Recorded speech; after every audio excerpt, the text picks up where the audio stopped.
oportunidad de aprendizaje que con tanta generosidad y disposición nos brinda nuestro compañero y amigo Jon Spurua en estas circunstancias tan difíciles que estamos atravesando a nivel mundial. Estamos convencidos que es conocido por todos ustedes. Es difícil ser breve en su presentación, pero tan solo quiero recordar que es un reconocido psicólogo clínico venezolano que ha ejercido la docencia en la UCV, Facultad de Humanidades y Educación, durante 30 años. Ha sido presidente de la Confederación Espírita Panamericana, CEPA, entre 1993 y 2000. Es el presidente internacional del Movimiento de Cultura Espírita CIMA desde 1974. Ha publicado numerosos libros, entre ellos Aplicaciones de la hipnosis clínica, Historia de la parapsicología y los fundamentos del espiritismo. Ha dado conferencias y seminarios en universidades e instituciones culturales de todo el mundo.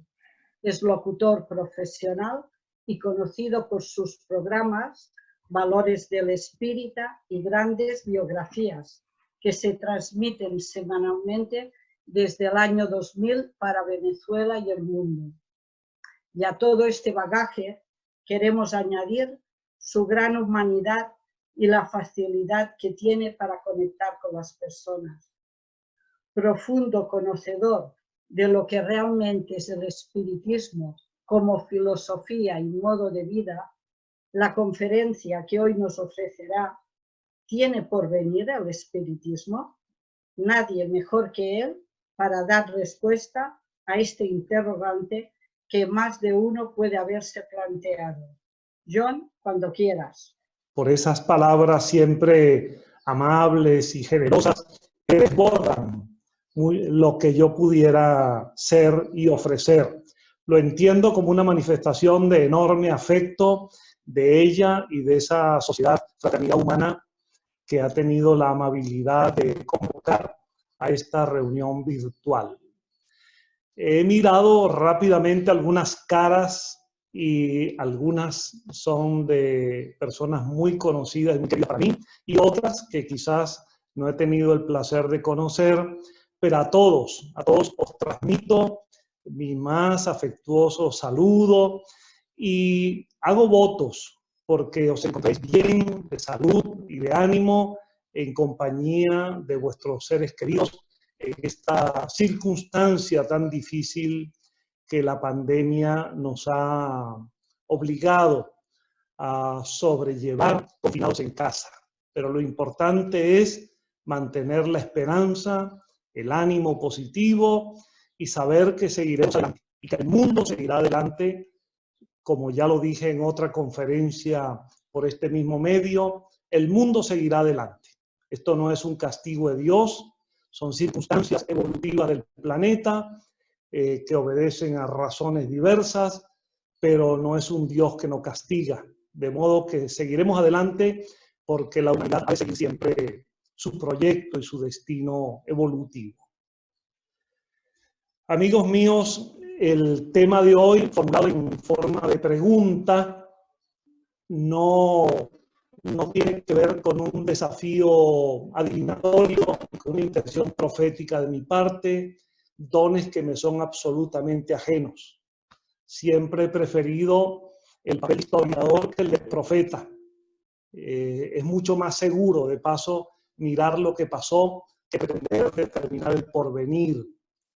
Por eso os invito a que consideréis esta exposición como un ejercicio reflexivo, sobre todo, en este caso, mirado desde la perspectiva de alguien que ha militado con fervor, con pasión, con entusiasmo en el movimiento espírita desde hace ya más de 50 años.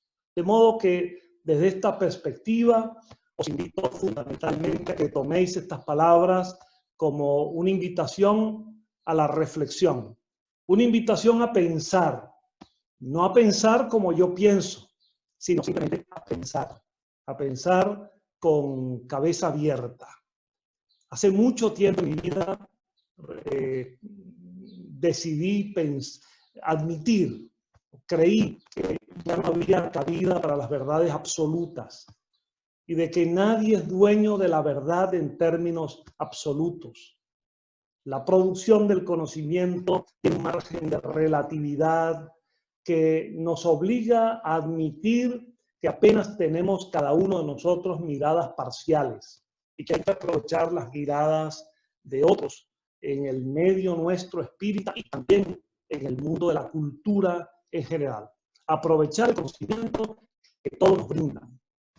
Pues desde esa perspectiva he considerado conveniente que hiciésemos una reflexión en torno a un tema que a los espíritas nos tiene que tocar muy dentro, nuestras fibras más íntimas. Tiene por venir el espiritismo. Y no somos nosotros los primeros que nos preguntamos sobre esto.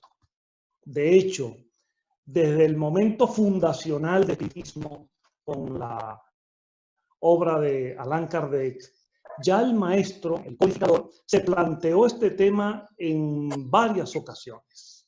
Encontramos, particularmente en la revista Espírita, varias observaciones de Kardec acerca de si el movimiento que él lideraba tendría por venir más allá de su presencia física luego de su desencarnación. Y Kardec, de alguna manera, se refirió a ello siempre con una mirada muy optimista en varios trabajos. Uno de ellos, quizás el más significativo a estos efectos, lo encontramos en un ejemplar del año 1863, a medio camino de su vida espírita. A finales de ese año, un ejemplar en el cual escribió un magnífico ensayo, como solía hacerlo, porque él utilizaba la revista Espírita como un laboratorio periodístico de su tiempo. Y allí presentó una aproximación a una visión que él tenía acerca de la evolución histórica del espiritismo, en la cual él ya jugaba un papel importante.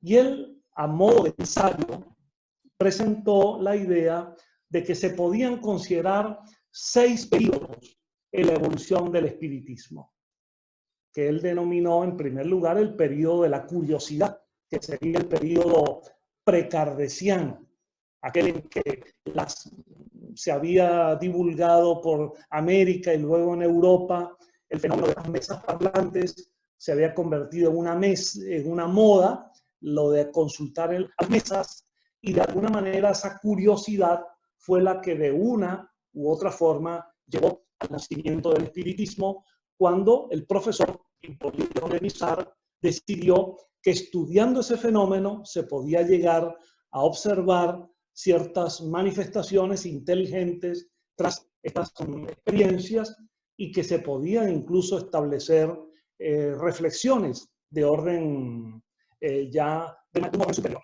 Y es allí que Kardec coloca el segundo periodo en este ensayo. Él lo llamó el periodo filosófico. Obviamente estaría marcado por la aparición del libro Los Espíritus, en 1857, en su primera edición, porque evidentemente esta obra capital del pensamiento espírita significó el establecimiento de una postura cultural y filosófica con respecto a lo que estos fenómenos indicaban. De modo que con Kardec y con el libro Los Espíritus se pasaba del fenómeno al método y del método a la discusión filosófica, a la presentación de una tesis filosófica que Kardec llamó, como todos sabemos, espiritismo, para diferenciarla de la expresión común del espiritualismo. Entonces, con el libro Los Espíritus se abría este segundo periodo, que también fundamentalmente planteado en los primeros años de su trabajo intelectual. Pero aún así, Kardec presentó la idea de que habría un tercer periodo aún en la etapa en que él estaba como encarnado, el cual él presenciaba, y lo llamó el periodo de lucha. Obviamente, Kardec ya había recibido las presiones, las acusaciones, los señalamientos de sectores que se veían afectados por la irrupción del espiritismo, tanto de orden académico, orientados más por el pensamiento materialista y positivista, y sobre todo desde el punto de vista de la Iglesia Católica y algunos sectores del protestantismo, pero fundamentalmente las perspectivas del dogmatismo religioso que ensayó una cantidad de expresiones peyorativas, hostiles al espiritismo, y que tuvo un momento de eclosión cuando en Barcelona precisamente se produjo el famoso auto de fe y la incineración de las obras, algunas obras de Kardec y de otros autores y algunas revistas allí en la explanada de Barcelona, significó para él que se hallaba el naciente espiritismo en un auténtico periodo de lucha, de batalla, de combate. Y eso fue lo que él quiso considerar. Pero él opinó, y los espíritus así le asesoraron, que esas llamas inquisitoriales más bien lo que harían sería encender la pradera, haría correr el fuego de las ideas, y con aquel concepto muy libre pensador de su tiempo, Kardec decía que las ideas no se pueden quemar como los libros o como antes a las personas. Eso lo lleva a un periodo de lucha y al que posteriormente en un cuarto periodo él denominaría el periodo religioso. Kardec diría que el espiritismo entraría en una fase donde dominaría una concepción religiosa. Evidentemente eso se dio, y no solamente que se presentó en su tiempo, sino que ha permanecido básicamente permeando al movimiento espiritista y a la doctrina espiritista hasta nuestros días. Sin embargo, Kardec en aquel momento, cuando hablaba de un periodo religioso, lo entendía más en el sentido filosófico que el concepto litúrgico, ceremonial o dogmático de las religiones instituidas. Y, sin embargo, en ese ensayo él presenta que ese periodo, la idea de que ese periodo sería sustituido por una fase a la cual él no quiso darle una denominación, un quinto periodo que llamó intermedio. Es evidente que no tuvo entonces elementos suficientes como para definir ese periodo, pero lo asomó como una etapa en la cual el espiritismo seguiría avanzando, quién sabe si recibiendo avances de la cultura, de la filosofía, de la ciencia en particular. Y lo más importante, Kardec presenta ese esquema pedagógico, que no es un modelo dogmático que puede ser tomado al pie de la letra, presenta la idea de que un sexto periodo sería como la cristalización del pensamiento espiritista y de las ideas espíritas ya dentro, extendidas en el panorama mundial. Él lo llama, y sus consecuencias, él lo llamaba el periodo de la regeneración social. Es decir, para Kardec, las ideas espiritistas tendrían en definitiva como misión esencial la de provocar un cambio de conciencia en las personas, un cambio de conciencia general en la humanidad, y él lo llamó así el periodo de la regeneración social. A partir de este esquema kardeciano, podríamos ahora hacernos la siguiente pregunta. ¿Estamos viviendo secuencialmente ese proceso asomado por Kardec como una hipótesis, como un trabajo, como un ensayo? ¿O el mundo habría girado hacia otras direcciones? Bueno, básicamente lo esencial del planteamiento de Kardec se cumplió. Es evidente que el periodo de la curiosidad, el periodo filosófico iniciado, mas no terminado en su obra, el periodo de lucha continúa de muy diversas maneras, aunque hoy afortunadamente en el mundo occidental ya no se levantan hogueras para quemar libros y menos personas. Sin embargo, el espiritismo sufre todo tipo de embates y combates por parte de adversarios muy diferentes. El periodo religioso es parte de la cultura espiritista en nuestro tiempo. Una parte mayoritaria del movimiento espiritista así lo asume. Otros seguimos sosteniendo la visión del espiritismo como una filosofía científica, moral, social, ética, no religiosa, pero en definitiva lo cierto es que esa visión de Kardec de algún modo se cumplió dentro de la evolución del movimiento espiritista.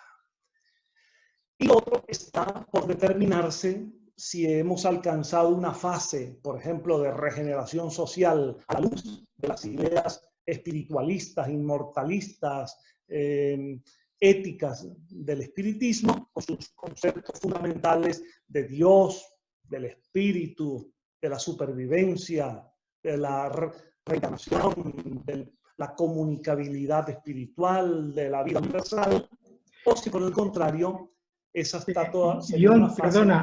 Perdona, John, perdona un momento porque tenemos un problema de audio. Voy a cerrar todos los micros nuevamente y solamente voy a darte paso a ti porque está habiendo un problema con...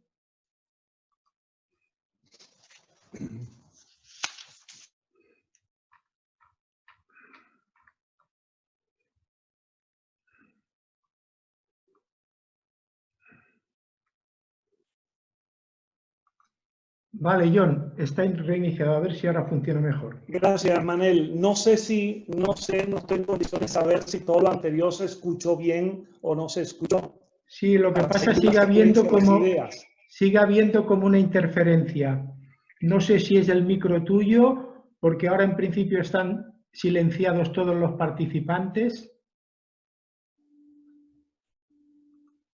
Bueno, Gabriela Blanco escribe por aquí que sí se escuchó. Magnífico, lo agradezco. Vale. Bueno, vamos a... Alguien por aquí pide que apaguen los vídeos, por favor.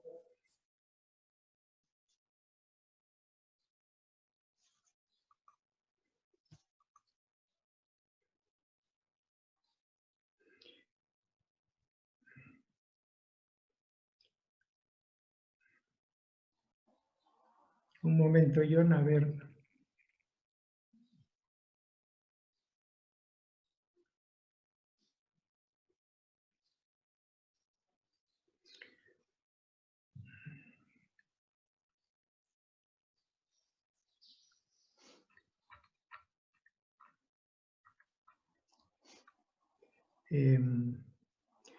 ¿Tienes el micro abierto tú? ¿Tienes disponible el hablar, John?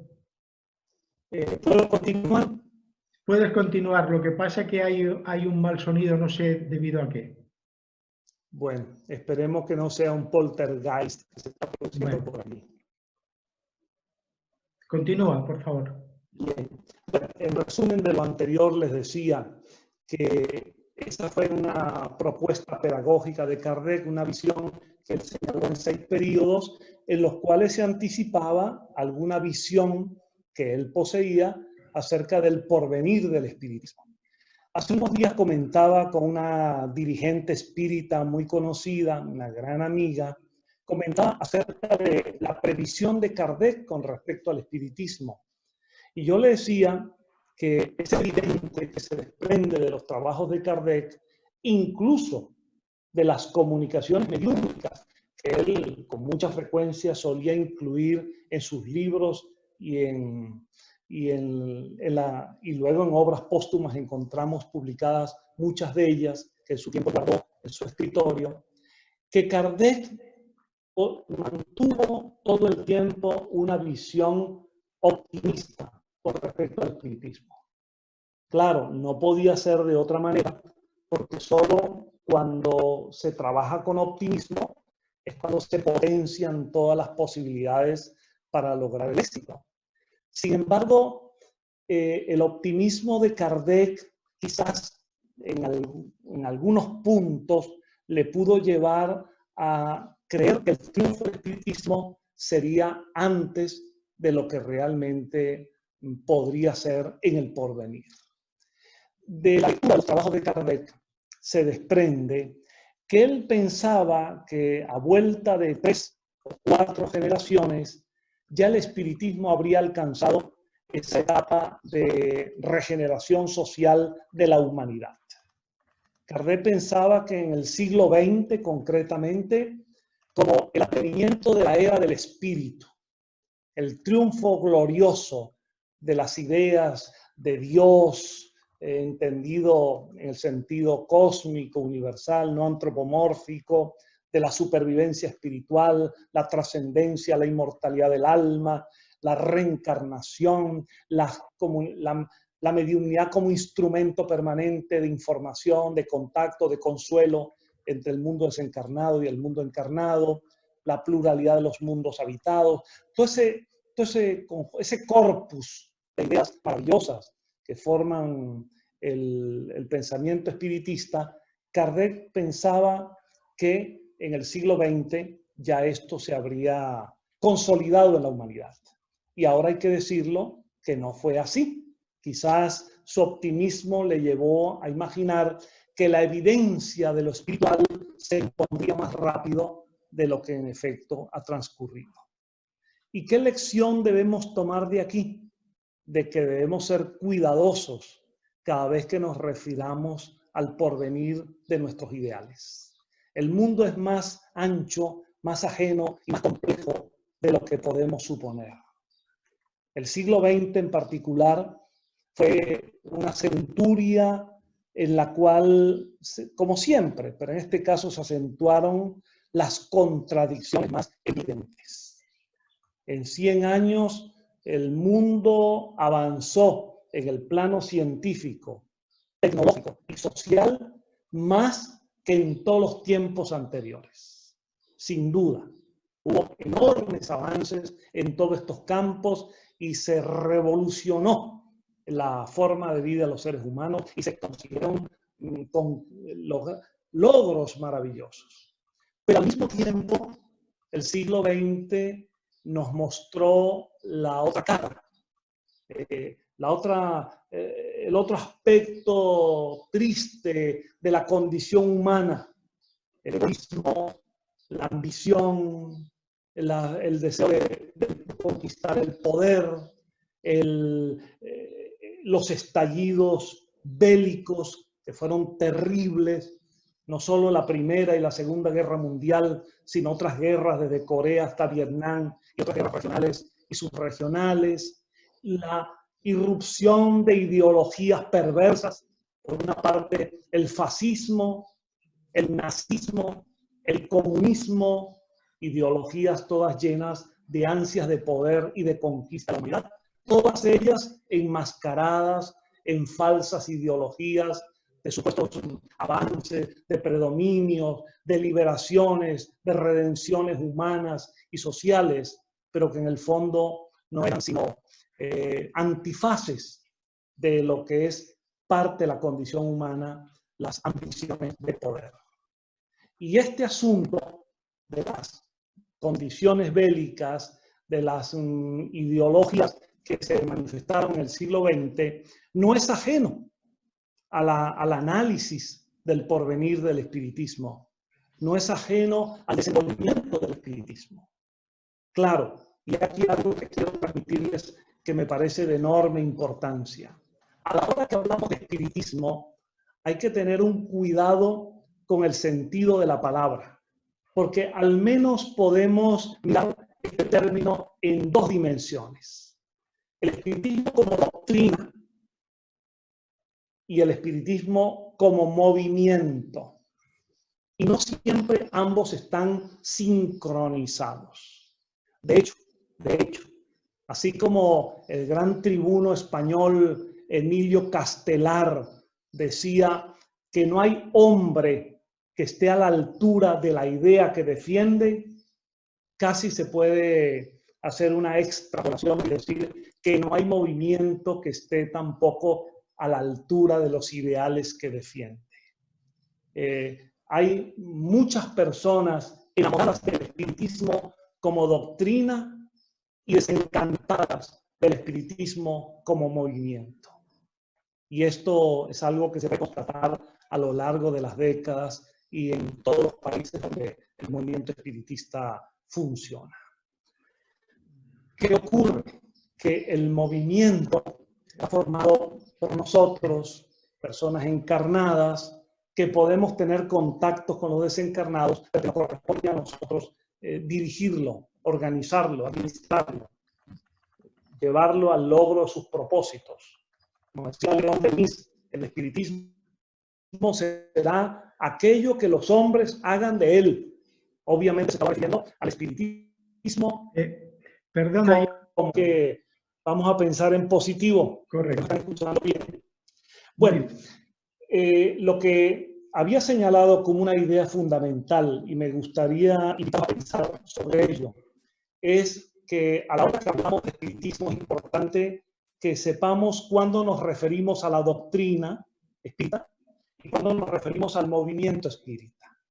Porque no siempre son concomitantes, no siempre están superpuestos. A veces muchos valores doctrinales esenciales no son transmitidos con la propiedad, la corrección con que sería lo que al menos Kardec mismo deseó y pensó, y luego otros autores espiritistas. Por ello, dentro de estas consideraciones, vale la pena, a la hora de hablar del porvenir del espiritismo, decir qué pensamos sobre el porvenir de la doctrina espiritista y qué pensamos sobre el porvenir del movimiento espiritista. En tanto, voy a empezar a la inversa, por el movimiento.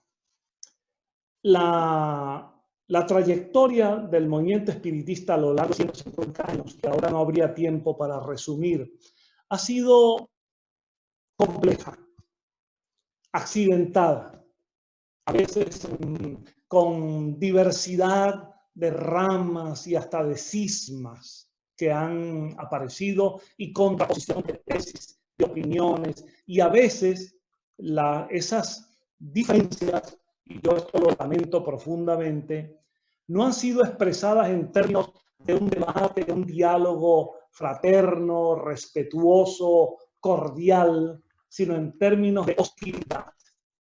A veces yo he dicho, medio en broma, medio en serio, que los espíritas a veces se odian, pero eso sí, fraternalmente.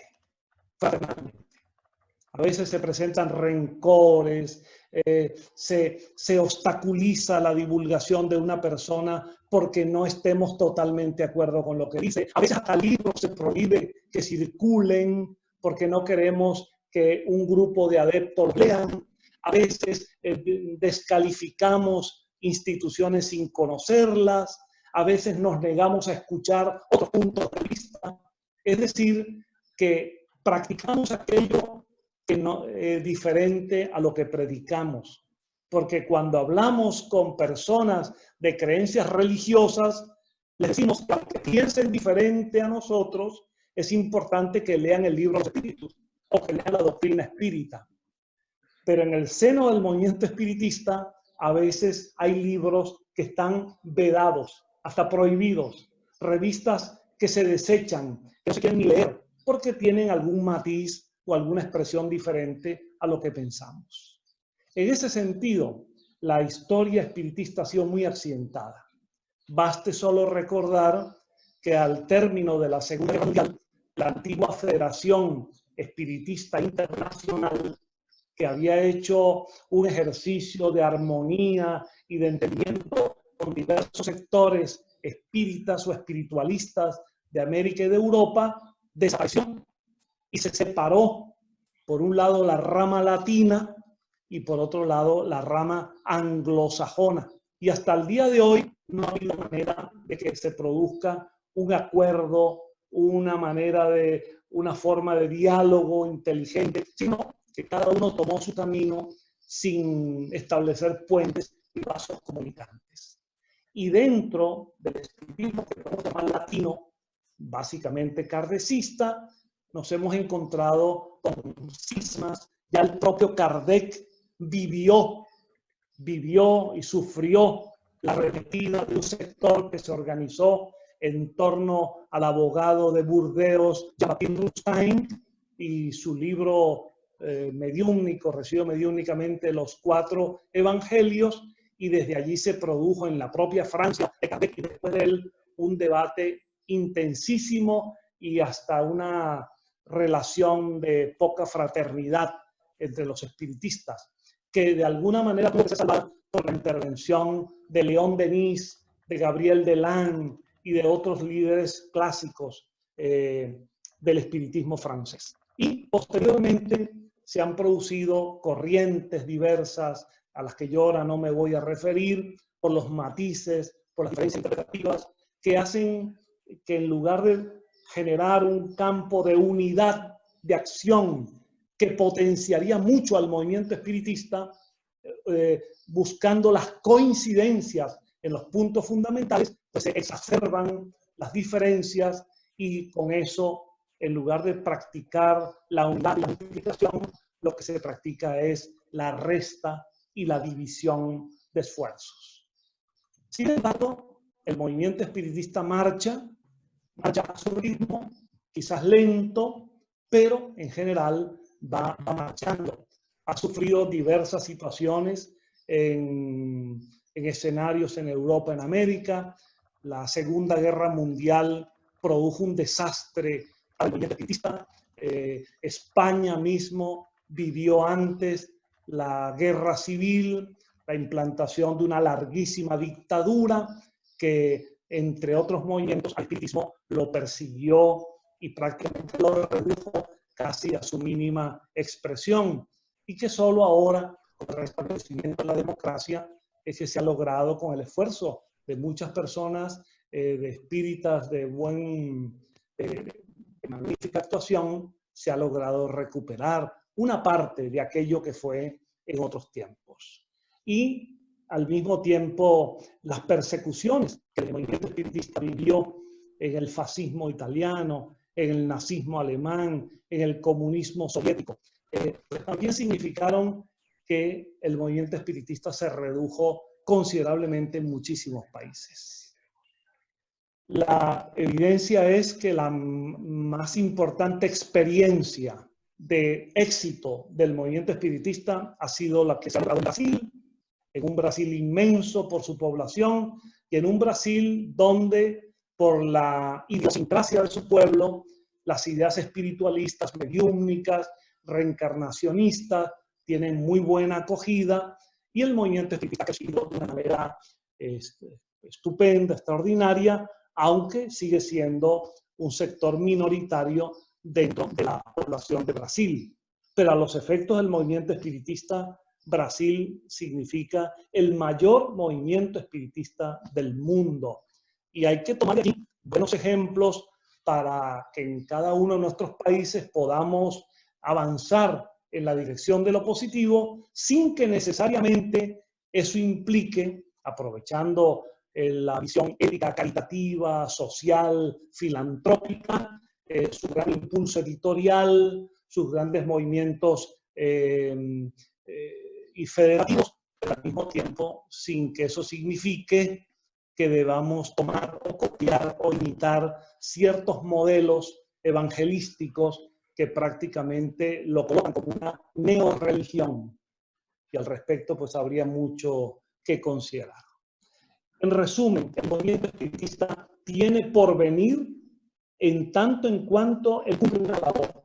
Es la voz, es la referencia del espiritismo y seguirá existiendo, creciendo poco a poco, avanzando lentamente y tratando de, dentro de sus limitaciones, tratando de lograr algunos desarrollos, algunas posibilidades. Pero no veo, personalmente no veo a corto plazo ni a mediano plazo que el movimiento espiritista vaya a lograr una amplia expansión en el mundo. Somos una minoría y dentro de esa minoría con muchas divisiones y cada uno haciendo lo que puede dentro de su propia mirada, tratando de contribuir con la divulgación del pensamiento espiritista. Ahora bien, como doctrina, el espiritismo tiene mucho por venir. Tiene un futuro que está garantizado por la solidez de sus presupuestos teóricos, por la solidez de sus fundamentos, porque el espiritismo significó, desde los tiempos de Kardec en adelante, y lo sigue siendo así, significó una profunda renovación y revitalización del espiritualismo filosófico. Los conceptos espiritistas esenciales mantienen toda su plenitud, su vigencia, su lozanía, su frescura, su vigor ideológico. La idea espiritista de Dios, distinta de los conceptos teístas tradicionales, presentada en su más amplio y universal sentido, causa primera creadora de todas las cosas. En esa dirección, muchísimas áreas de la cultura del mundo se sienten identificadas con ese pensamiento. La idea del espíritu como energía vital, como principio fundamental de la vida, preexistente al nacimiento, superviviente a la muerte y en continua evolución, es una idea que toca no solamente en el orden cultural y espiritual, sino en el mismo orden científico a muchísimos sectores del pensamiento humano.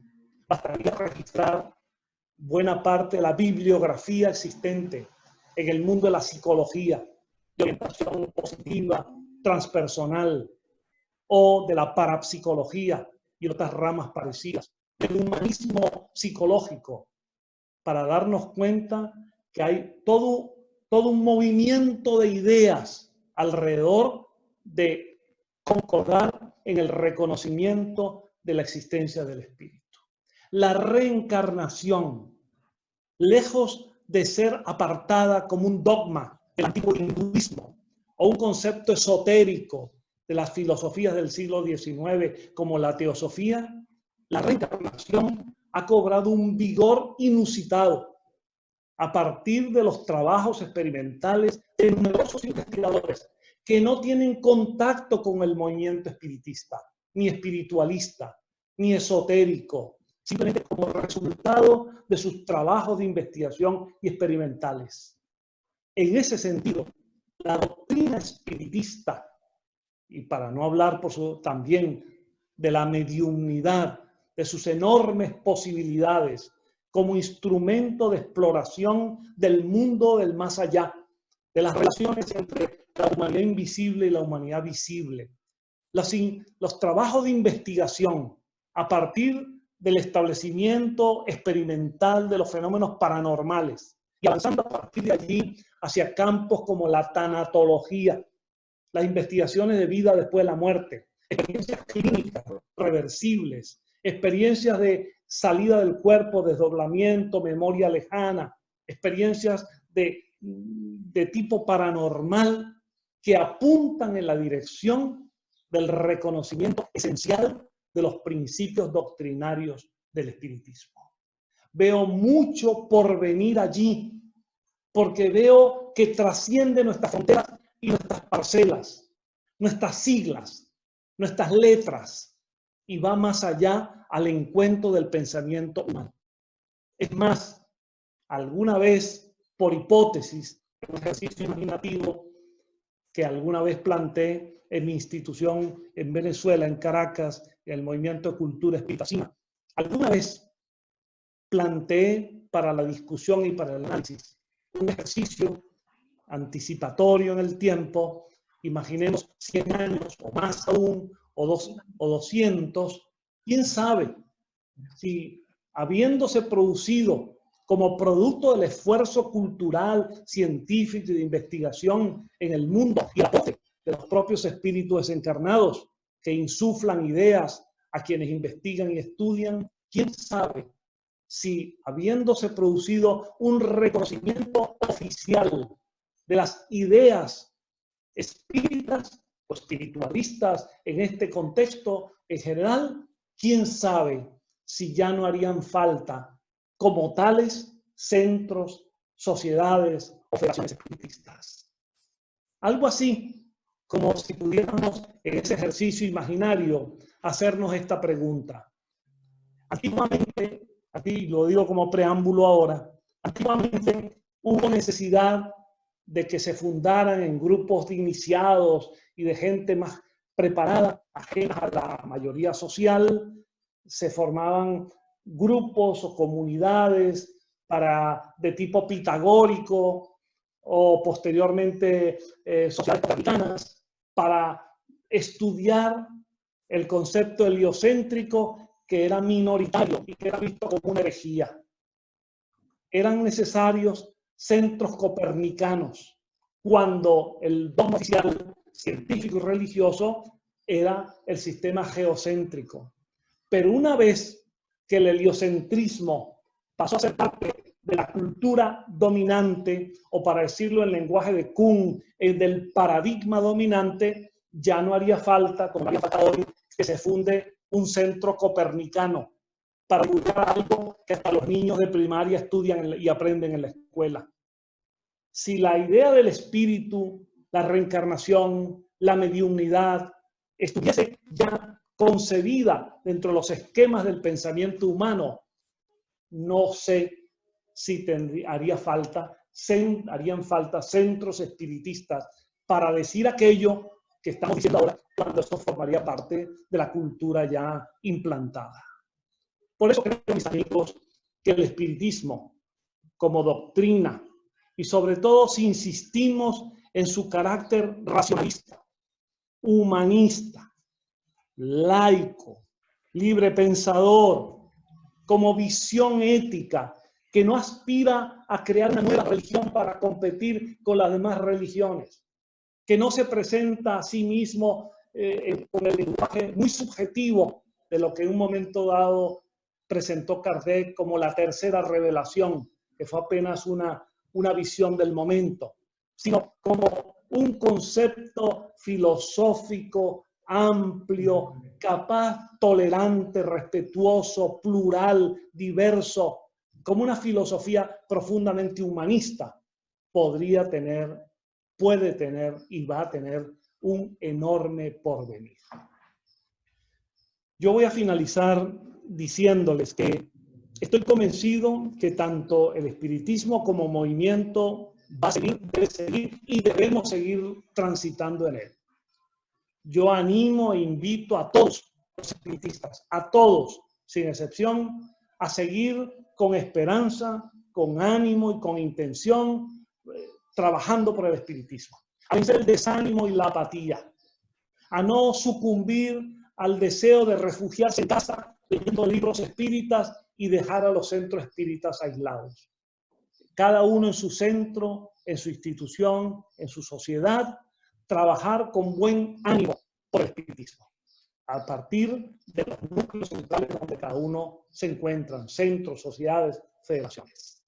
Invito al estudio, por supuesto, en la medida que un espírita no se base exclusivamente su creencia en la fe, sino fundamentalmente en la razón, en el estudio, en la demostración, en la convicción. En esa medida será un reproductor de ideas, un multiplicador de ideas mucho más sólido. Pienso en el porvenir de la doctrina y del movimiento espiritista en ese sentido. Avanzar, actualizar, no cerrarnos y refugiarnos en lo que ya fue dicho únicamente, sino explorar nuevas posibilidades. Aprovechar las múltiples posibilidades de la comunicación mediúmnica, no solo para repetir lo ya repetido, sino para explorar, como hizo Kardec, muchísimos temas que son los desafíos contemporáneos. Es como si nos preguntáramos, como si nos hiciéramos este planteamiento. Kardec, en sus 1019 preguntas de la edición definitiva del libro Los Espíritus, preguntó al mundo espiritual sobre muchos temas y abrió cortinas, desplegó paisajes nuevos Pero la pregunta es, 150 y tantos años después del libro de los Espíritus, hoy, con los desafíos de la ciencia, la cultura, hoy, y de la tecnología, hoy, no tenemos nuevas preguntas que hacer a los espíritus. No hay nuevas cosas que decir. No hay desarrollos que realizar. A eso llamamos la necesidad de actualizar el espiritismo, que no significa dejar, todo lo contrario, no significa dejar a Kardec, significa tomar a Kardec, sentirnos imbuidos del espíritu kardeciano, pero seguir avanzando, seguir avanzando. El espiritismo no tiene nada que perder de los desarrollos de la cultura, de la ciencia. Si algo tiene que rectificar, como decía Kardec, habrá que rectificar. Pero yo personalmente estoy convencido de que sus postulados esenciales son no solo inatacables, sino vigentes y plenos. Ahora, la manera de exponerlos, desarrollarlos, avanzar sobre ellos, conquistar nuevos espacios científicos y culturales y filosóficos, ya eso es parte del propio proceso de la producción del conocimiento. Si me lo permiten, algo más. Hay un pensador extraordinario, básico en la teoría del conocimiento, que es Imre Lakatos. Lakatos hizo estudios de metodología y de epistemología, es decir, de teoría del conocimiento extraordinarios. Y él tiene una idea central que se puede aplicar perfectamente al espiritismo. Él dice que un conjunto, un sistema filosófico tiene un núcleo duro de ideas y alrededor de ese núcleo duro se forman opiniones que están continuamente modificándose y cambiando. Yo les invito a que pensemos en términos de lo que Lakatos planteaba. El espiritismo posee un núcleo duro. Dios, el espíritu, supervivencia, reencarnación, mediunidad. Hay un núcleo duro allí, que es aquello que nos proporciona identidad como doctrina y como movimiento. Ahora, opiniones que dio Kardec sobre algunos temas que eran propios de la época, de la mitad del siglo XIX, cuando todavía se andaba en carreta de caballos, opiniones culturales, filosóficas, propias de la época, que publicó en la Revista Espírita e incluso en libros como la Génesis. Esas opiniones están sujetas al cambio, están sujetas al avance de los conocimientos, están sujetas al desarrollo de las ideas. Si confundimos el núcleo duro del espiritismo, sus postulados básicos, con las opiniones que se generan alrededor de este núcleo básico, estaremos cometiendo un error que va en perjuicio del espiritismo. Vamos a impulsar las ideas fundamentales y todos sus desarrollos teóricos que mantengan la vigencia. Y vamos a renovar y actualizar aquello que se ha exigido por los nuevos tiempos. Si logramos eso, el porvenir del espiritismo será luminoso y lograremos posiblemente generar esa regeneración moral y social a la cual aspiraba Kardec. Para eso, mis queridos amigos, hace falta que pongamos en práctica aquel consejo maravilloso que dio el Espíritu Verdad a Kardec, que se planteaba en esta doble sentencia. Espíritas, 2 mandamientos os doy. El primero, amaros. El segundo, instruiros. Amaros, es decir, vamos a fortalecer el movimiento espiritista con relaciones de respeto, de cordialidad, de solidaridad, evitando descalificaciones, agresiones, porque en el espiritismo no puede haber, dentro del espiritismo, no puede haber adversarios. Puede haber diferentes opiniones, pero todos de buena fe estamos remando en una misma dirección. Y debe haber puentes y debe haber vasos comunicantes para potenciar el desarrollo, la expansión de las ideas. Instruiros, porque el espiritismo no puede ser como ya figuras, todas lo dijeron, pensaba en Amalia Domingo y Soler, en sus campañas educativas de la gente y de las mujeres en particular de su tiempo. instruidos. El espiritismo no puede hacer un culto al analfabetismo o al refugio en la fe. Tiene que estar abierto a la cultura. Y para esto no hace falta tener diplomas universitarios. Lo que hace falta es amor al estudio, a la buena lectura, al ejercicio del pensamiento y la reflexión, para que el espiritismo sea mirado con respeto en la sociedad a partir del respeto que se le dé a quienes lo defienden y lo promueven. De modo, mis amigos, creo en el porvenir del espiritismo. Hasta el último instante de mi encarnación voy a trabajar por el espiritismo, incluso a veces a pesar de algunos espiritistas. Lo seguiré haciendo, seguiré impulsando, seguiré en ello e invito a todos, cada uno en su lugar, en su camino, a su manera, para que lo hagan. No se desencanten con el espiritismo. Él tuvo pasado, tiene presente y tiene un gran porvenir. Pero ese porvenir va a depender en buena medida de lo que nosotros también hagamos ahora y, por supuesto, siempre contando con el concurso de los buenos espíritus que se sintonizan con cada uno de nosotros. Así que mi palabra es de ánimo, de optimismo, de esperanza, de estar convencidos de que tenemos con nosotros un ideal maravilloso. No es el único, no es el camino único en el mundo, no es una secta de iniciados que posee todos los conocimientos, no, pero sí es un ideal maravilloso por el cual vale la pena trabajar por su divulgación. Así que, mis amigos, ánimo, optimismo, esperanza, dedicación y mucho esfuerzo para que el espiritismo alcance ese porvenir luminoso que todos deseamos. Muchas gracias, John. Creo que, bueno, con dificultad, pero el contenido de la conferencia creo que ha llegado y, por tanto, nos vamos a quedar con la parte buena y que a partir de ahora pues vamos a iniciar un turno de preguntas que los participantes van a formular a través del chat de la plataforma Zoom y también, en teoría, a partir de la plataforma y del chat también del canal de YouTube. Si te parece, vamos a formular pregunta y respuesta y iremos avanzando, si lo consideras correcto. Claro que sí, a la orden. Pues muy amable. Pues empezamos con la primera pregunta de David Santamaría. Dice, con la perspectiva de la publicación de tu libro Los fundamentos del espiritismo en los próximos meses en Barcelona, ¿cómo piensas que puede influir la buena literatura espírita en el futuro de esta filosofía?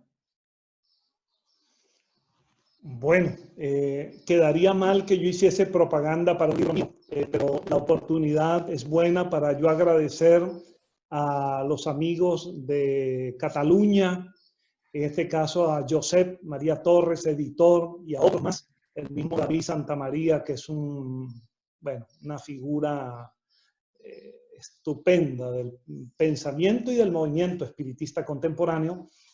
Pues yo quisiera agradecerles la gentileza que han tenido para lanzar una nueva edición en castellano de este libro que está en varios idiomas, Los fundamentos del espiritismo, y con el cual pues solo he pretendido ofrecer una visión panorámica, educativa, con términos pedagógicos, de la doctrina espiritista en sus fundamentos históricos, científicos, filosóficos y éticos. De modo que estoy muy agradecido y tengo la información de que el libro al ser publicado iba a ser antes, pero se atraviesa esta situación de la pandemia y tengo entendido que sea julio o agosto el libro será lanzado y espero que quienes no lo han leído pues se animen a leerlo, a examinarlo y aprovechar porque consideren que resulta útil para sus propias convicciones. Siguiente pregunta, John, de Óscar Rodríguez. Saludos desde Venezuela. ¿El espiritismo como movimiento pudiera unirse para expandir la doctrina construyendo más sitios de reuniones en más ciudades? Bueno, quiero saludar a mi amigo de muchos años, Óscar Rodríguez, un verdadero investigador del espiritismo y en este caso, aparte de lo doctrinario, con una contribución histórica extraordinaria. Yo no sé si los espiritistas de nuestro tiempo le hemos hecho un reconocimiento suficiente a esta persona, a quien conocí siendo él muy joven allí en Canarias, y que ha logrado ofrecer una visión del espiritismo no solo español, sino también internacional, con una pasión extraordinaria por la investigación. Así que me es muy grato, después de algunos años, saludar a Óscar y a Mauro y a todo el grupo espírita de las Canarias, con el cual me unen lazos de afecto de muchos años.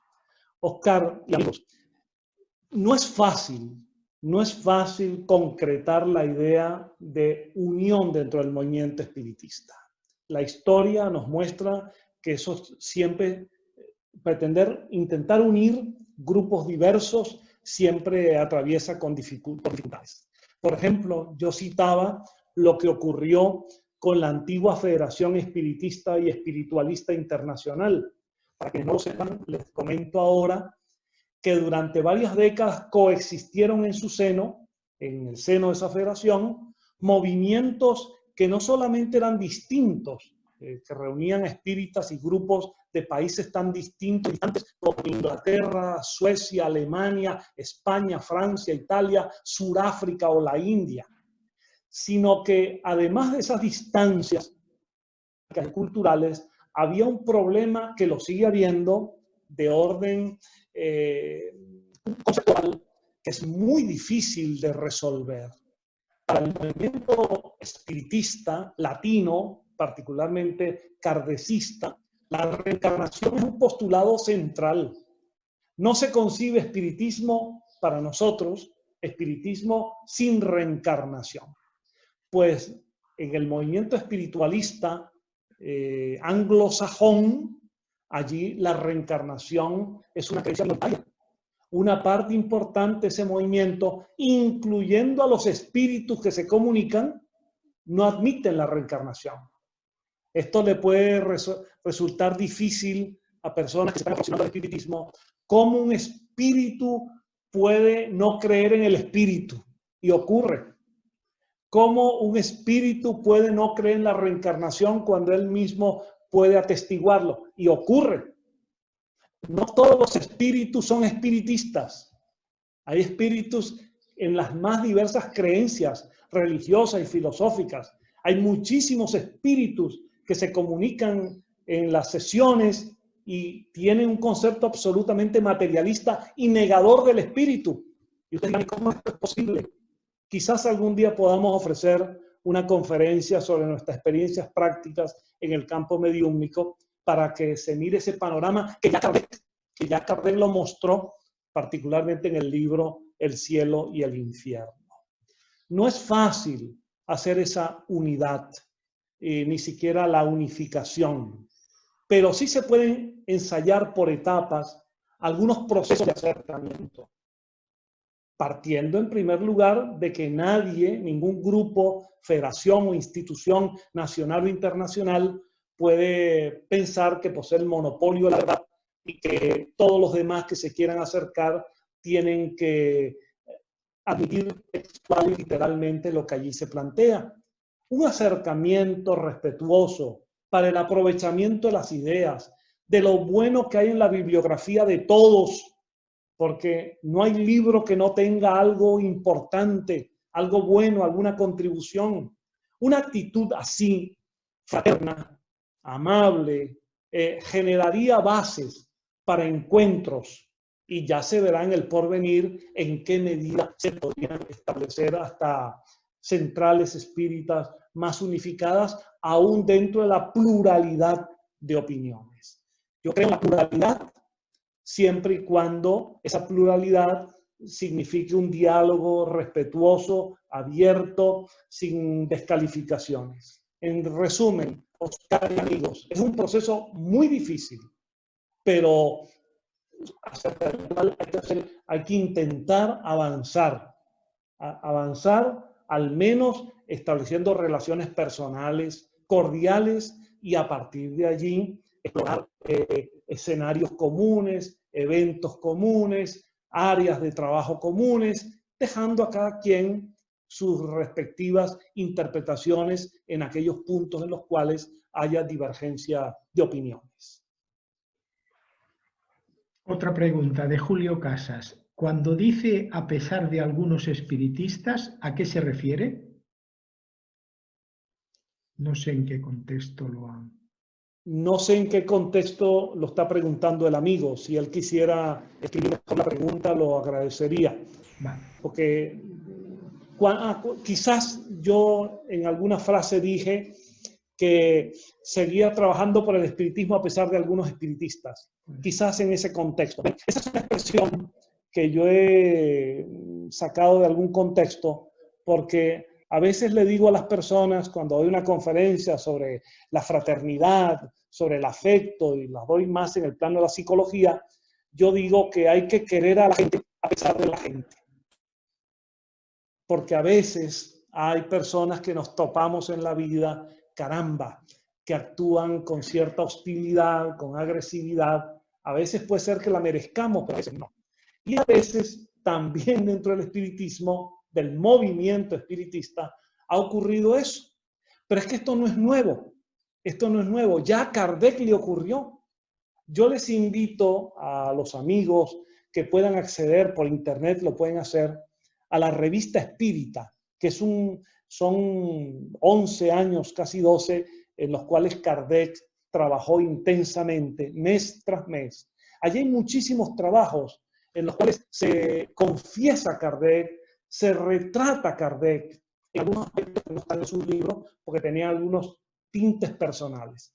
Kardec, en su tiempo, por espiritistas que habían conocido el espiritismo por sus libros, que habían aprendido espiritismo por lo que el maestro enseñó, y sin embargo se revolvieron contra Kardec. Pero no en el plano de las ideas, cosa que es muy respetable, todo se puede discutir, sino hasta con descalificaciones. Léanse las amargas declaraciones de Kardec cuando de algunos grupos decían que se estaba enriqueciendo con sus libros, por ejemplo, o que había sucumbido a las ganas de ser un jefe absoluto del espiritismo, o que era una persona autoritaria en el espiritismo. Kardec sufrió desencanto y amarguras por parte no solo de obispos, religiosos y materialistas, sino por parte de espiritistas que habían aprendido espiritismo en sus libros. Más de una vez hemos encontrado, afortunadamente pocas veces, personas que conocieron el espiritismo a partir de una conferencia nuestra, que se hicieron espiritistas a partir de nuestros libros y alguna vez, no por ideas, sino por personalismos o por egos inflados o por fatuidades, se apartaron y no se fueron tranquilos, sino que intentaron descalificar. Quizás a eso me he referido y yo apoyo porque eso no sea así. Todos merecemos respeto, todos merecemos consideración. Vamos a debatir ideas. No hay ningún problema en debatir ideas, incluyendo las ideas de Kardec o de los espíritus que orientaron a Kardec o de cualquier maestro o escritor espiritista u orientador o conferencista o medium. Todo se puede discutir con el debido tono, con la pulcritud del verbo, con respeto a las ideas, con respeto a la intimidad personal de aquellos con quienes podemos debatir. Sobre esa base pudiéramos hacer un movimiento mucho más unido y mucho más fraterno, donde la fraternidad no sea una palabra retórica, sino sea una auténtica conducta permanente. Siguiente pregunta, John, de José Campos. Yo opino que el espiritismo es una parte del espiritualismo y este está muy despreciado en todo el mundo en el siglo XXI. ¿Qué opina usted al respecto? Bien, creo que opinamos de la misma manera, aunque podría haber una coda al respecto. Evidentemente el espiritismo forma parte del espiritualismo.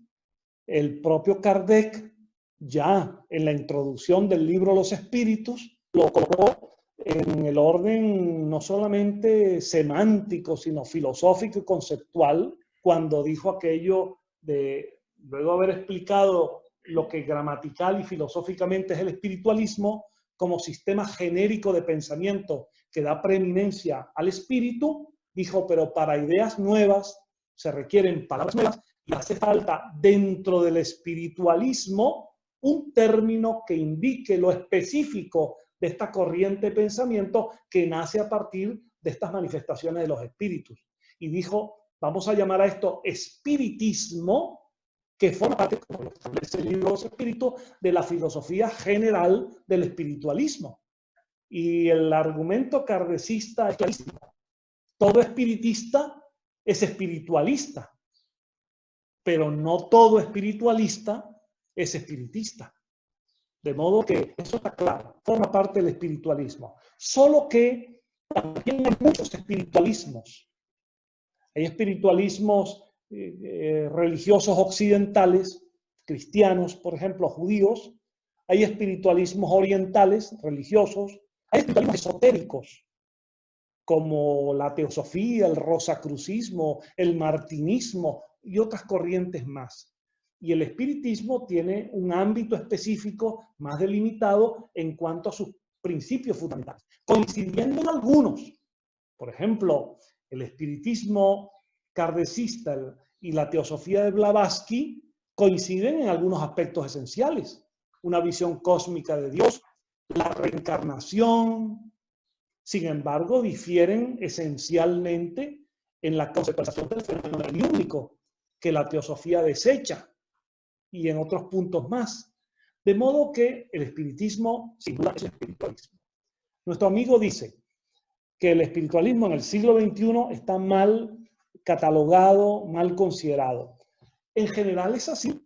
No solo el espiritualismo, sino el espiritismo en particular. Nosotros tenemos un problema comunicacional. El espiritismo no logra del todo desembarazarse de esa carga pesada de confusiones con magia, supercherías, brujerías, hechicerías, charlatanismos de todo tipo, ceremoniales, ritualísticos. No, lamentablemente, incluso hasta muchas veces encontramos en los diarios todavía confusiones entre espiritismo y satanismo y cosas por el estilo. El espiritismo tiene todavía un enorme trabajo que realizar en esa materia. Ahora, es parte de esa batalla, por eso yo decía que más allá de las siglas, más allá de las letras, más allá de las fronteras de los centros espiritistas, hay que apostarle a que ese periodo de regeneración moral y social de que habló Kardec como una fase ulterior del espiritismo tendrá que lograrse fundamentalmente por el desarrollo, por el trabajo complementario y concurrente de los avances de la ciencia, la cultura, la filosofía, los nuevos descubrimientos, los trabajos de investigación y de experimentación en general. Y posiblemente a partir de allí, en el reconocimiento general de lo esencial, Dios, espíritu, reencarnación, del núcleo duro de que hablaba Lakatos, pues a partir de allí, una vez considerada como idea del paradigma dominante, ya el espiritismo quizás como letras, como siglas o como instituciones tendrá que dar paso a una nueva denominación, a una nueva fase.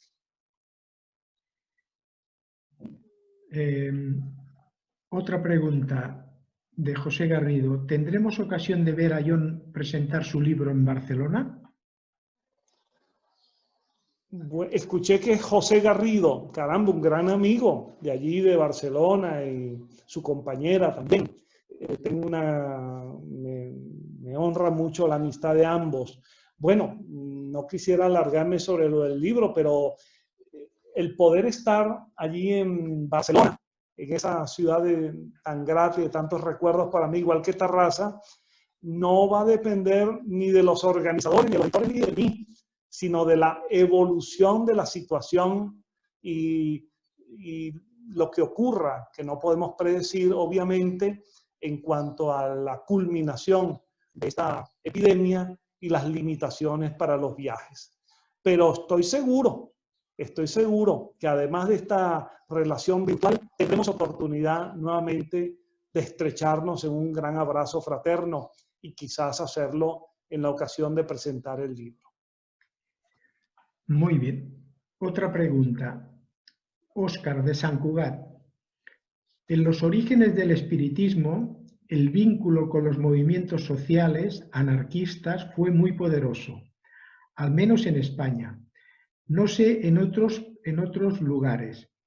¿No se deberían potenciar puntos de unión con los movimientos sociales y por dónde empezar? ¿Cómo hacerlo?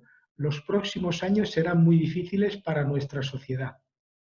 No sé si es una pregunta, es una reflexión que la... Sí, es un planteamiento sumamente interesante. Creo que el amigo Óscar, ¿no? Óscar de Sant Cugat. Ese es un tema que daría posibilidades a exposiciones muy amplias. En efecto, el movimiento espiritista del siglo XIX, y en los últimos años se han editado libros que así lo han venido mostrando con mayores detalles por parte de algunos investigadores e historiadores. He logrado leer en los últimos tiempos algunos de estos libros y ya conocí algunos de antes.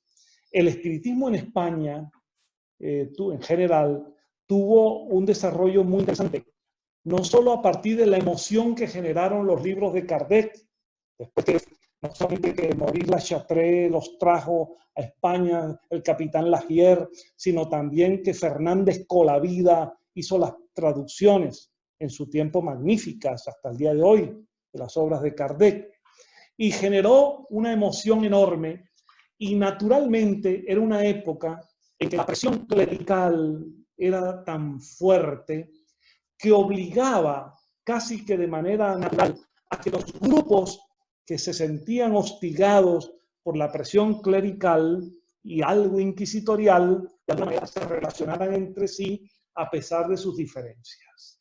Por eso nos vamos a encontrar con movimientos de hombres y de mujeres, y también mixtos, en los cuales convergían anarquistas, liberales, socialistas, masones, espiritistas, y hasta esperantistas, naturistas, porque sentían que tenían un adversario común en el clericalismo. Y a veces algunos grupos protestantes también se unieron en ese proceso de defender la libertad del pensamiento. Ahora bien, algunos anarquistas, y estoy utilizando este término en su sentido correcto, de la escuela ácrata, de la concepción que tiene todo un fundamento filosófico y político y moral, algunos anarquistas también se hicieron espiritistas. Y algunos a veces, entre ellos, encontramos que podían militar en distintos campos al mismo tiempo. Eso a veces le podía dar una discusión interna, pero les unía el factor común. Yo tuve la oportunidad de leer un libro del doctor Eduardo Alfonso, que fue un gran filósofo, espiritualista y además naturista, un libro en el cual él explicaba por qué todos esos sectores se mantenían unidos en aquellas décadas del siglo XIX y las primeras del siglo XX. Y es que cuando se persiguió a un espiritista, no solo era espiritista, también era anarquista, o también era masón, o también era librepensador.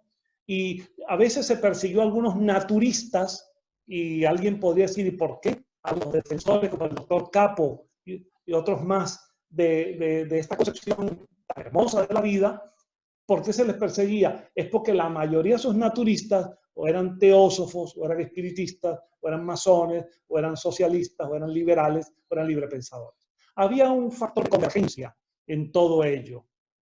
Ahora bien, eso que ocurrió en España, ocurrió casi en todos los países de Europa y América donde el espiritismo se presentó.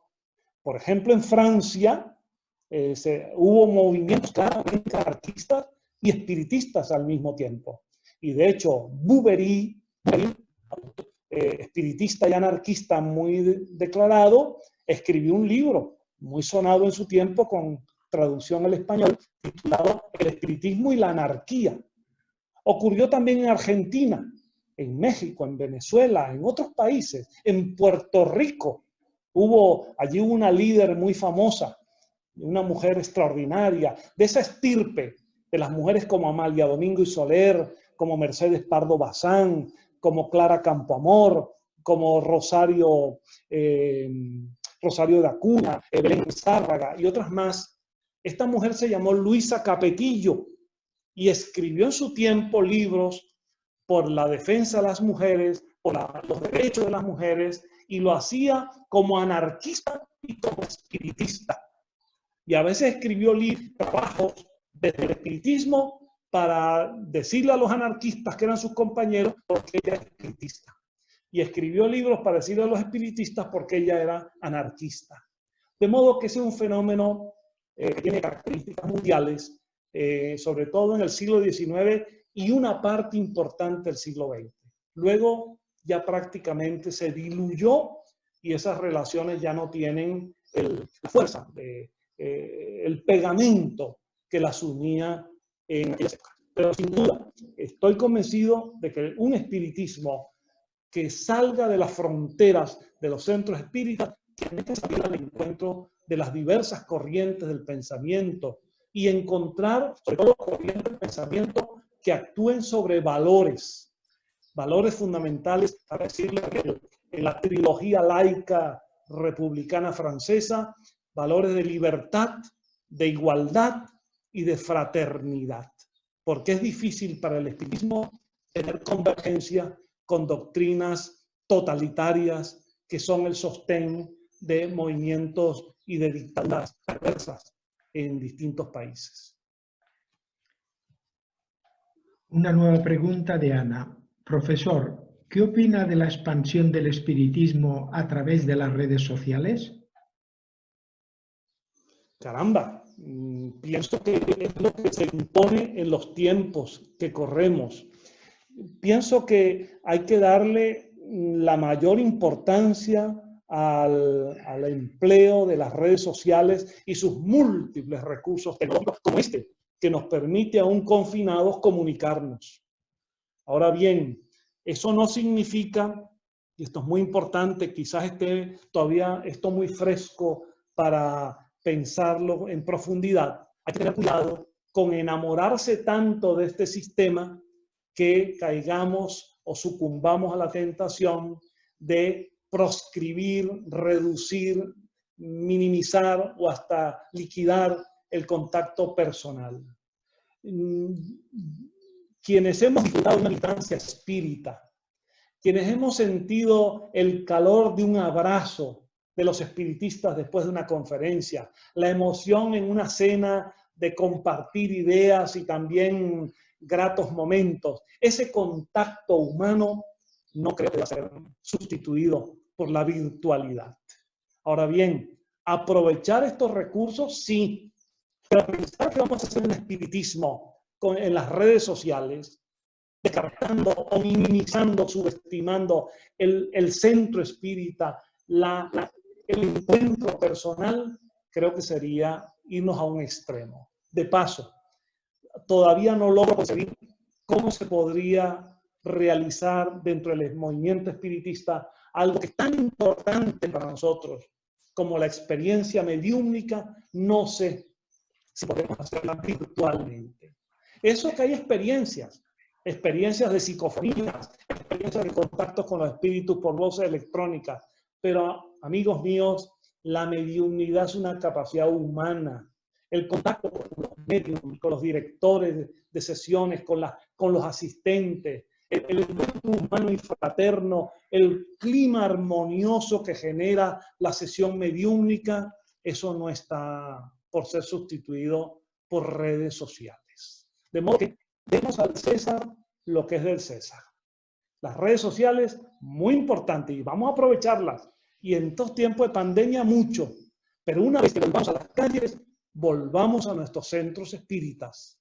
Volvamos a nuestros centros espíritas, a nuestras actividades cotidianas, allí, porque el factor humano, la presencia, no puede ser, como ha sido visto en la educación. Se dice que los niños pueden recibir sus clases, sus aulas por internet, pero todo el que tiene niños, como es mi caso, sabe que no hay nada que sustituya al encuentro de esos niños, a su fútbol y a su deporte después, a sus primeros besos de amor cuando son adolescentes, a sus primeros encuentros más allá de la cátedra.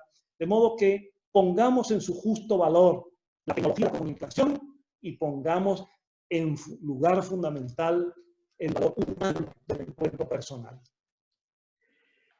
Muchas gracias. John, te pediría, porque siguen habiendo muchas preguntas y tenemos un término de finalización del acto, por tanto, intentar de ser breve en la respuesta a la medida posible, porque... Lo que pasa es que se me desenvuelve una mediunidad parlante en esta parte de las preguntas y las respuestas.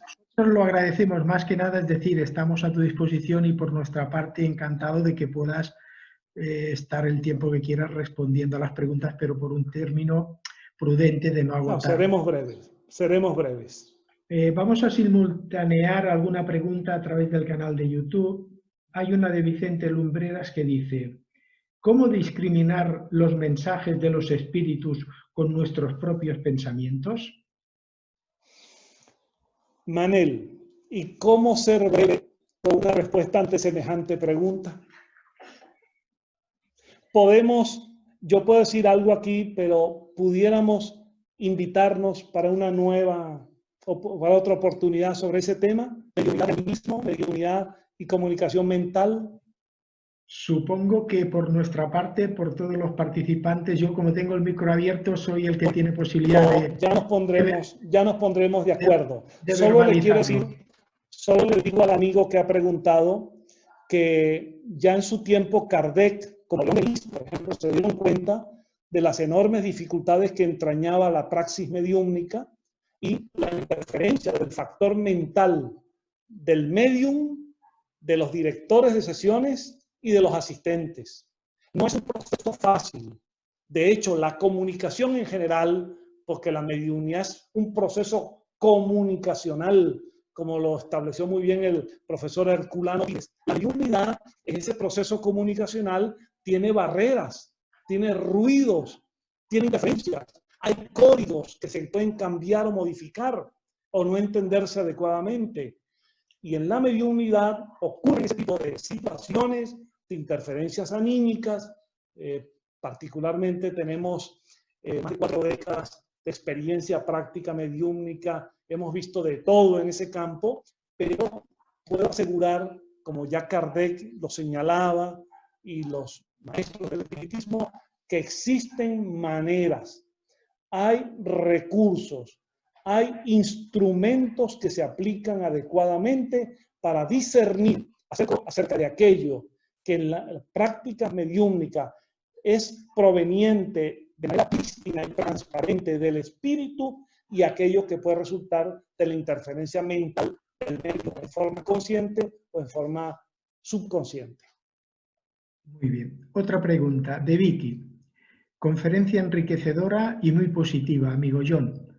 ¿Para cuándo un nuevo libro espírita tuyo en el cual nos comentes los nuevos paradigmas de la sociedad?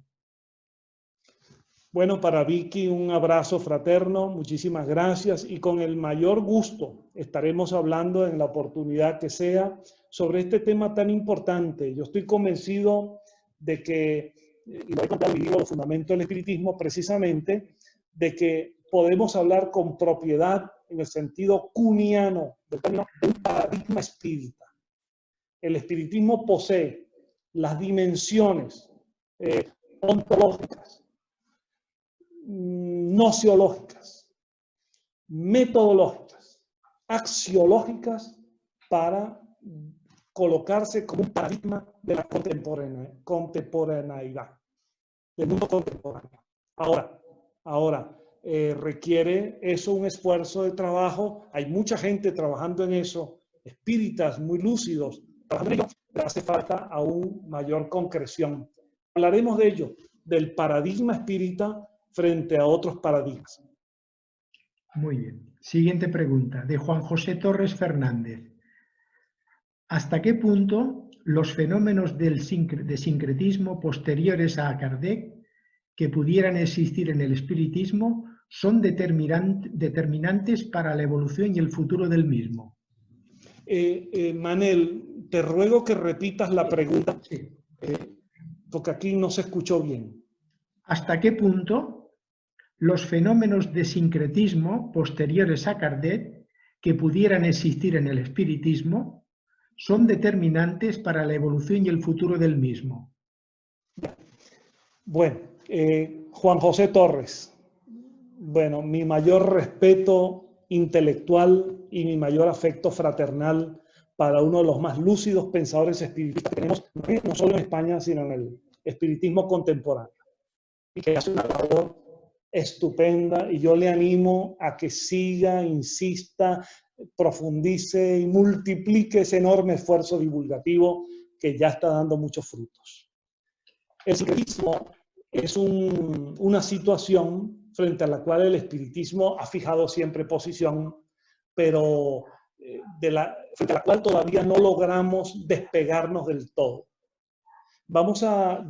El problema es sucumbir a extendernos en este tema. Recuerden que llamamos sincretismo a una combinación heterogénea de creencias. Entonces, por ejemplo, en América se produjeron muchos sincretismos porque hubo un proceso histórico de la colonización europea, portuguesa principalmente, luego la fusión de las culturas africanas, más las creencias autóctonas indigenistas, y todo aquello produjo una mixtura, una combinación de prácticas católicas, evangélicas, indigenistas, animistas, fetichistas, que tuvieron sus propios contextos religiosos mágicos, hasta que en el siglo XIX llegaron los libros de Kardec allí, que comenzaron a ser divulgados, y hubo gente, y luego se popularizó entre los creyentes del sincretismo, que las ideas planteadas en los libros de Kardec, particularmente en el libro de los espíritus y en el libro de los medios, daba pie a la formación de unas creencias mixtas en las que espiritismo, catolicismo, mediumismo, animismo, fetichismo, ritualismo, todo eso se podía mezclar. Y eso dio origen a una multitud diversa de sincretismos. Lo hemos visto, hemos estado incluso hablando en muchos países con líderes de esas sectas y corrientes, y nosotros lo que le hemos pedido en nombre del espiritismo es lo siguiente: no somos quienes para entrometernos en las creencias de las personas, de los grupos sociales, pero sí tenemos derecho a que, si quieren llamarse santería, si quieren llamarse hechicería o María Lionza o de otras maneras, que lo hagan, pero no tienen derecho a emplear la palabra espiritismo para identificar esos sincretismos, porque esos sincretismos no solamente no tienen nada que ver con el espiritismo, es que son su antítesis. Y por el hecho de que practiquen mediumismo, que no mediunidad, por el hecho de que se manifiesten entidades, unas como espíritus, otras como orishas, otras como pelos bellos o negros viejos, no les da derecho a llamar a eso espiritismo. Tenemos que lograr no pensar que esos cultos sincréticos van a desaparecer. No, eso responde a procesos populares de la idiosincrasia de cada lugar. Pero sí podemos manifestar mayor presión, como lo hemos hecho a través de la prensa, los libros, y seguimos haciendo, para que no se identifiquen como espiritistas. Si eso lo logramos, habremos ganado mucho para el espiritismo. Bueno, al hilo de esta respuesta había otra pregunta de otra participante, otra compañera. Euri dice que te preguntaba si tendrá fin la usurpación que hacen los practicantes de hechicería, brujería, etcétera, del término del espiritismo, que creo que has dado una cumplida respuesta y por tanto haremos otra pregunta. De Raúl López. Raúl López desde Las Palmas. Un saludo. El espiritismo de Allan Kardec Creo entender que se alimenta del cristianismo en el sentido de su aspecto moral. Por tanto, estrictamente, ¿lo podemos considerar laico o tiene una parte religiosa? Bien, ese es el famoso tema, Raúl, muchos saludos. Ese es el famoso tema en debate que desde los tiempos de Kardec ha producido pues movimientos de aguas dentro del espiritismo. Ya Kardec ese tema lo abordó cuando apareció no solamente la obra de Rustain, sino también otros grupos espiritistas ultra religiosos en Francia, y Kardec, claro, no fue fácil que Kardec sentara una posición absolutamente definitiva al respecto. Lo que sí es cierto es que Kardec en muchas ocasiones, si bien alguna vez habló del espiritismo humanitario cristiano, si bien es cierto que muchas veces se refirió a la doctrina moral de Cristo, también en muchas ocasiones insistió Kardec que el espiritismo tenía que ser entendido como una filosofía científica, filosófica y moral, y no como una religión. Fueron palabras expresas de Kardec, si bien es cierto que Kardec diferenciaba esto de lo que llamaba las consecuencias religiosas del espiritismo. Que obviamente estamos en un asunto semántico, él se estaba refiriendo a consecuencias morales.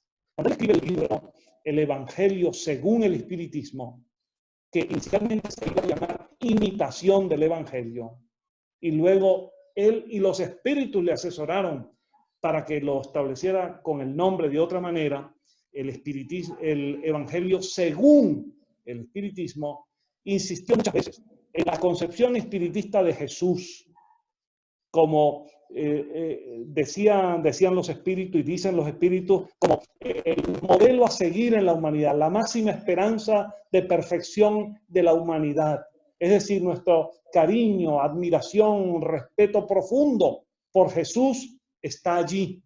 Ahora, la visión espiritista de las enseñanzas de Jesús está explicada en ese libro y en otros de Kardec, a partir de entender que la doctrina moral de Cristo, de Jesús, de Nazaret, es la misma doctrina moral del espiritismo.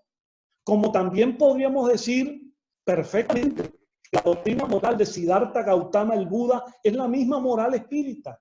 Es la misma que encontramos en los versos áureos de Pitágoras. Es la misma que está narrada por Platón, atribuida a Sócrates. Y de hecho Kardec, en el libro El Evangelio según el Espiritismo, colocó a Sócrates y Platón como precursores del espiritismo. En esto hay que atender a los asuntos semánticos. Si alguien prefiere decir que se refiere a consecuencias religiosas del espiritismo, porque tiene que ver con los valores de Dios, la espiritualidad, con los valores éticos, humanos, bueno, si prefiere ese término, es su escogencia. A nosotros nos parece que es más laico y menos comprometedor hablar de las consecuencias morales del espiritismo. Pero no creo que eso sea, más allá de lo semántico, una diferencia profunda al respecto. Es como decía Herculano Pires, que hablaba de las consecuencias religiosas del espiritismo. Y no hay un pensador más filosófico y más laico en el espiritismo brasileiro que Herculano Pires. De modo que hay que tener cuidado con lo que es semántico y fundamentalmente lo que es conceptual. Lo que sí no es posible admitir es categorizar al espiritismo como una religión, con altares, velas, sacrificios, ceremonias, comuniones, estructura clerical, eclesiástica, porque eso sí desnaturaliza al espiritismo. Una pregunta que creo que va un poco al hilo también de la anterior y por la respuesta que tú has dado, de Margarita nos pregunta, o te pregunta a ti personalmente, ¿cree usted que el espiritismo hubiese estado más extendido si no se hubiese apellidado cristiano, como ocurre todavía hoy en día? Manel, solo alcancé la última parte de la pregunta. ¿Puedes sintetizarla? Sí. ¿Cree usted que el espiritismo hubiese estado más extendido si no se hubiese apellidado cristiano, como ocurre todavía hoy en día?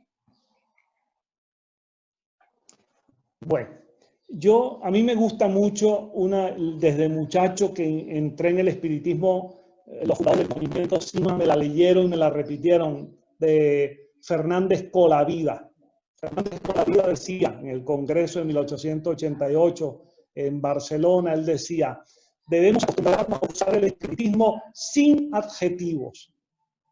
Él no es ni cristiano, ni musulmán, ni judío, ni budista, es simplemente espiritismo. Prefiero un espiritismo sin adjetivos.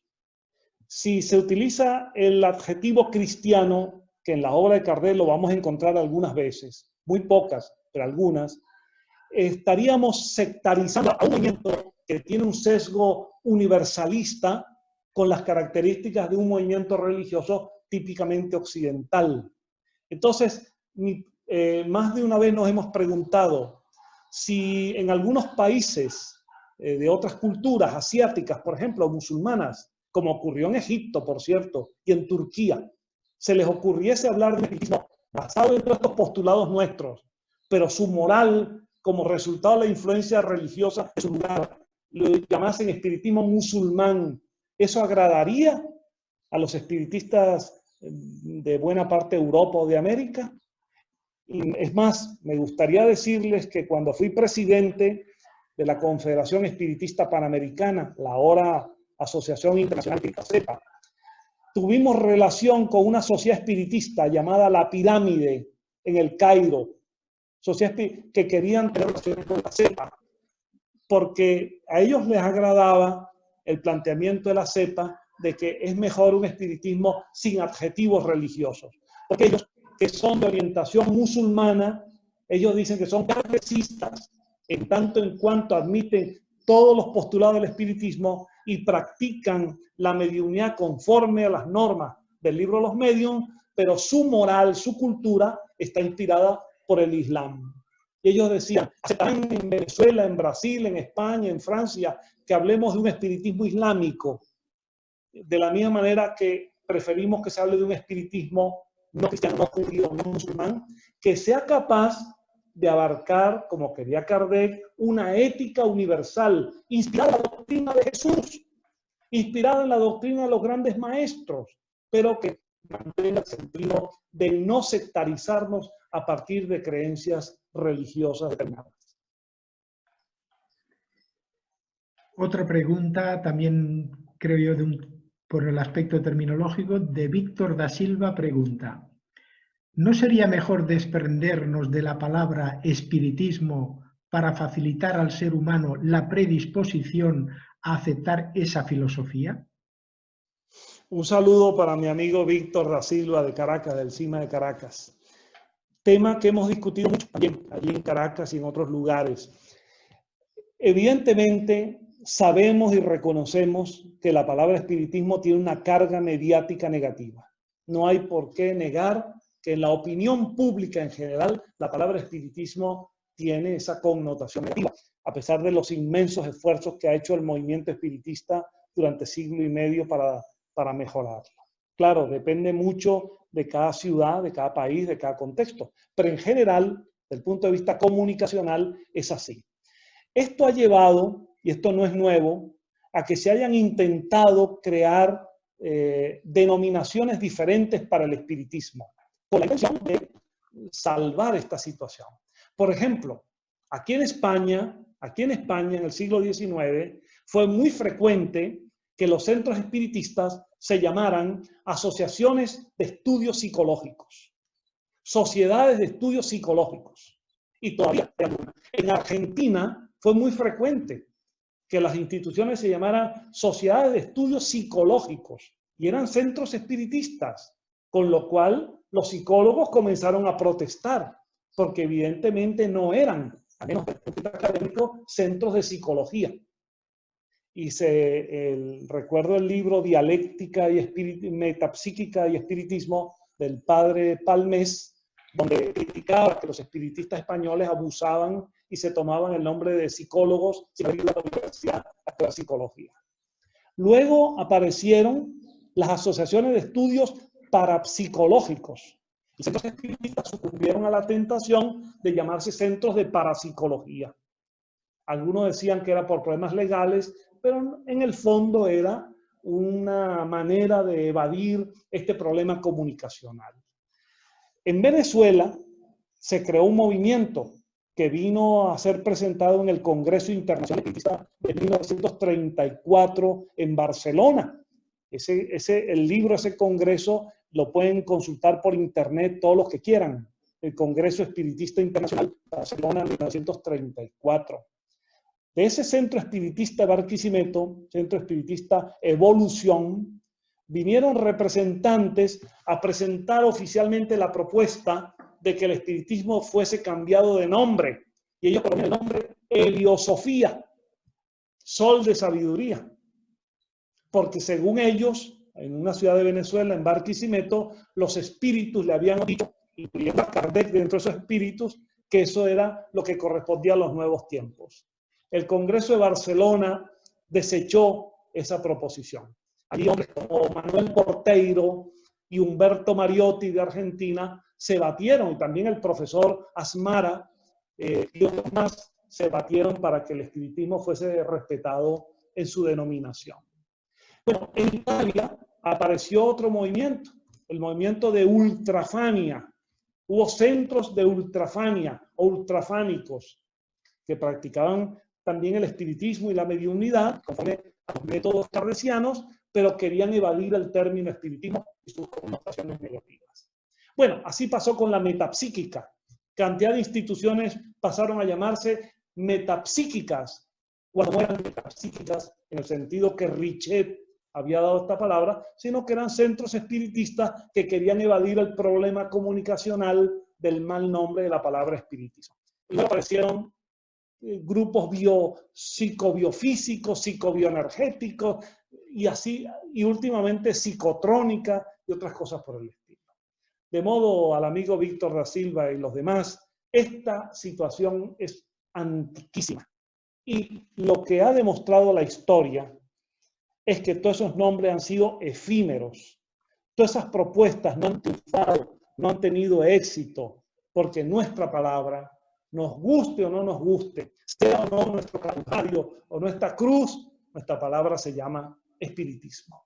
Lo que tenemos es que multiplicar esfuerzos para que ella sea dignificada todo lo que ella merece.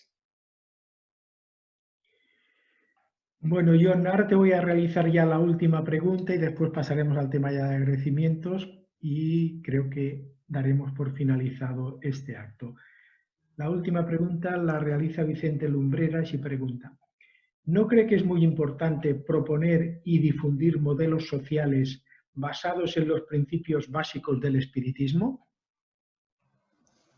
Sí, sí, creo que sumamente, no sé quién, al amigo, su nombre que hizo la pregunta, pero lo saludo. Vicente Lumbreras. ¿Cómo? Vicente Lumbreras. Casi no alcanzo a escuchar, pero está bien, al amigo que ha hecho la pregunta. Vicente, al amigo Vicente. Vicente, al amigo Vicente. Amigo Vicente, evidentemente lo que tenemos es que precisar bien a qué nos referimos con movimientos sociales. El espiritismo tiene un contexto propio. No hay espiritismo sin espíritus, encarnados y desencarnados. No hay espiritismo verdadero sin Kardec, aunque no todo lo haya dicho Kardec, pero no hay espiritismo verdadero sin Kardec. No hay espiritismo sin sus postulados básicos. No hay espiritismo verdadero que no tenga que ver con sus funciones y sus tareas específicas, que son la de dar a conocer esta forma de pensamiento y al mismo tiempo multiplicar la comprensión de las relaciones entre el mundo espiritual y el mundo corporal, entender la lógica de la reencarnación dentro del contexto espírita y no de los dogmas brahmánicos, hinduistas o teosóficos o espiritualistas o esotéricos.